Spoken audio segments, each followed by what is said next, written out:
नमस्कार विद्यार्थी मित्रांनो, स्वागत आहे तुमचं थिंकर्स थ्रू पीवायक्यू या सिरीजमध्ये. आजचा प्रश्न बघा. तसा प्रश्न सोपाच आहे आणि हिस्टॉरिकल मटेरियलिझम ही तर संकल्पना कार्ल मार्क्सची अत्यंत फेवरेट आहे आणि म्हणूनच एक्झामिनरची पण अत्यंत फेवरेट आहे. दरवर्षी किंवा दर 2 वर्षांनी ही संकल्पना आपल्याला परीक्षेत असतेच. काय आहे ऐतिहासिक भौतिकवाद किंवा हिस्टॉरिकल मटेरियलिझम?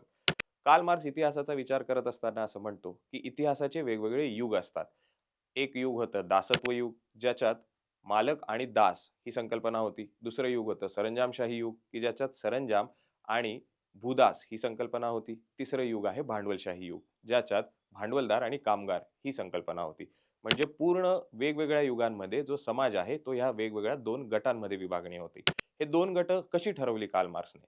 तर जी उत्पादनाची संसाधनं होती, त्यांची मालकी ज्याची असायची तो अर्थातच मालक वर्ग होईल आणि त्या संसाधनांवर काम करणारा जो होता तो कामगार वर्ग. तो जेव्हा दासत्व युग होतं, सरंजामशाही युग होतं, ह्या युगामध्ये काही प्रत्येक वेळेस हा आहेरे वर्ग आणि नाहिरे वर्ग यांच्यात भांडणं होती असं अजिबात नाही.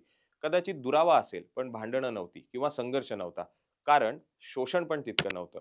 पण जेव्हा हा संघर्ष शिगेला पोहोचतो भांडवलशाही युगामध्ये, तेव्हा सामाजिक बदल होत असतो आणि सामाजिक बदल होताना नवीन युगाची स्थापना होईल.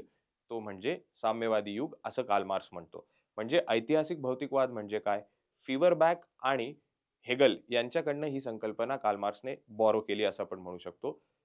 हेगलकडनं द्वंद्वात्मकता ही संकल्पना घेतली आणि फिवरबॅककडनं भौतिकता. तर द्वंद्वात्मक भौतिकवाद म्हणजे संघर्ष हा इतिहासाला लागू करून इतिहास प्लस द्वंद्वात्मक भौतिकवाद तयार झाला तुमचा ऐतिहासिक भौतिकवाद. तर आणि त्याच्यातून ऐतिहासिक भौतिकवादातून होतोय तुमचा सामाजिक बदल आणि त्याचद्वारे तयार होते साम्यवादी युगाची स्थापना. आय होप हे समजलं असेल. नसेल समजलं तर मी आहेच. Okay. Thank you so much.